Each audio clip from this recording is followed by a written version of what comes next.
And then it was 2015, so the Pacific Games was already here. Oh, Right. So that's what a actually great- motivated me. everything It was was like just- timing, yeah. So I trained for 6 months, and then they had this, they call this national championship for powerlifting, and I went in. And I actually broke the national records for squats and deadlift. Wow. In my first ever In your comp. first ever Yeah. competition. First ever Wow. comp, mate. I did.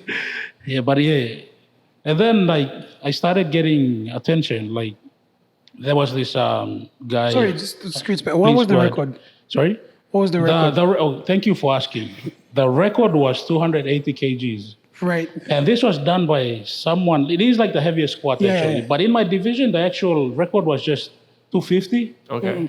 But the heaviest record in PNG that someone squatted was 280. 280. Wow. Okay. And that was Livingstone Sikoli. And this guy, trust me, this guy is just genetically gifted. So he was a previous bodybuilder Right. and then crossed over to powerlifting. And they used to call him the PNG Hercules. Like everyone in the Pacific know Livingstone Sikoli, like from his age.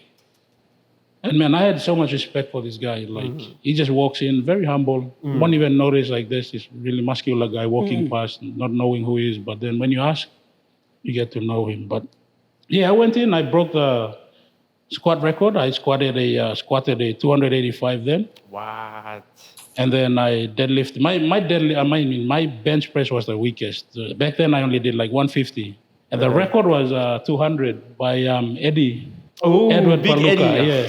Back then, Yeah. that was they were doing the equip powerlifting, so they had these bench press suits as well. Oh, okay. But the type we do now is raw, so you don't wear You don't have anything. suits and You just everything, do raw strength. Yeah. Shoot.